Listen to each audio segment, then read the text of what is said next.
সোমবার পশ্চিমবঙ্গে বিজেপি সরকার ক্ষমতায় আসার পর থেকেই দেয়া হচ্ছে একের পর এক নির্দেশনা, যার বেশ কয়েকটি রাজ্যে সংখ্যালঘু মুসলিমদের বিরুদ্ধে।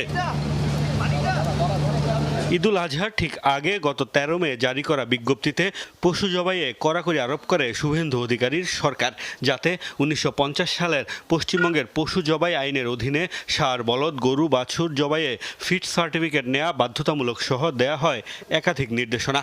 সরকারের এই সিদ্ধান্তকে চ্যালেঞ্জ জানিয়ে মামলা করেছেন তৃণমূল কংগ্রেস এমপি মহুয়া মৈত্র সহ বেশ কয়েকজন। এদিকে পশ্চিমবঙ্গে গরু কুরবানি বন্ধ হবে না বলে হুঁশিয়ারি দিয়েছেন আমজনতা উন্নয়ন পার্টির বিধায়ক হুমায়ুন কবির। 1950 সালের পশ্চিমবঙ্গ পশু জবাই নিয়ন্ত্রণ আইন প্রত্যাহারের জন্য আবেদন করেছি।